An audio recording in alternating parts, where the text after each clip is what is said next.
TV 24 news ವಾಹಿನಿಗೆ ಸ್ವಾಗತ.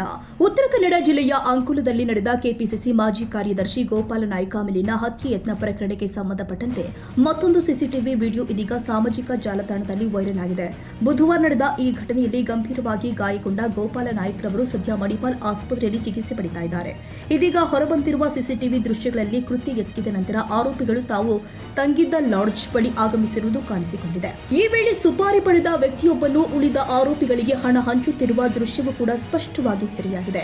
ಪ್ರಕರಣದಲ್ಲಿ ಸಂಬಂಧಪಟ್ಟ 4 ಆರೋಪಿಗಳನ್ನ ಗೋವಾ ಗಡಿಯ ಬಳಿ ಪೊಲೀಸರು ಅರೆಸ್ಟ್ ಮಾಡಿದ್ದಾರೆ. ಆದರೆ ಮುಖ್ಯ ಆರೋಪಿ ಇನ್ನೂ ತಪ್ಪಿಸಿಕೊಂಡಿದ್ದು ಅವನ ಬಂಧನಕ್ಕಾಗಿ ಪೊಲೀಸರು ಶೋಧ ಕಾರ್ಯವನ್ನು ತೀವ್ರಗೊಳಿಸಿದ್ದಾರೆ. ಈ ಹತ್ಯೆ ಯತ್ನದ ಹಿಂದೆ ಅಂಕೋಲದ ಪ್ರಮುಖ ರಾಜಕೀಯ ಮುಖಂಡನೊಬ್ಬನ ಕೈವಾಡ ಇರಬಹುದೆಂಬ ಅನುಮಾನವೂ ಕೂಡ ವ್ಯಕ್ತವಾಗ್ತಾ ಇದೆ. ಕ್ಯಾಮರಾಮನ್ ಲತೇಶ್ ಚಾಟ್ಲಾ ಜೊತೆ ಸರ್ಫರಾಜ್ ಶೇಖ್, ಟಿವಿ 24 ಕನ್ನಡ, ದಾಂಡೇಲಿ.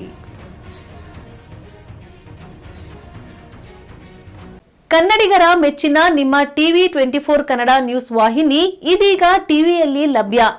ಕರ್ನಾಟಕ ಮತ್ತು ದೇಶ ವಿದೇಶದ 360 ಡಿಗ್ರಿ ಸುದ್ದಿ ಹಾಗೂ ಉತ್ತರ ಕರ್ನಾಟಕ, ಬೆಳಗಾವಿ, ಬಾಗಲಕೋಟೆ, ಧಾರವಾಡ, ಹಾವೇರಿ, ಗದಗ, ಬಿಜಾಪುರ ಜಿಲ್ಲೆಯ ಕ್ಷಣ ಕ್ಷಣದ ವಿವರವನ್ನ ಪಡೆಯುವುದಕ್ಕೆ ಟಿವಿ 24 ಕನ್ನಡ ನ್ಯೂಸ್ ವಾಹಿನಿಯನ್ನ ಲೈಕ್ ಮಾಡಿ, ವಿಡಿಯೋಗಳನ್ನ ಶೇರ್ ಮಾಡಿ, ಕಮೆಂಟ್ ಮಾಡುವ ಮೂಲಕ ನಮ್ಮ ವಾಹಿನಿಗೆ ಸಹಕಾರ ನೀಡಿ ಮತ್ತು ಚಾನೆಲ್ ಅನ್ನ ಸಬ್ಸ್ಕ್ರೈಬ್ ಮಾಡಿ. Thank you.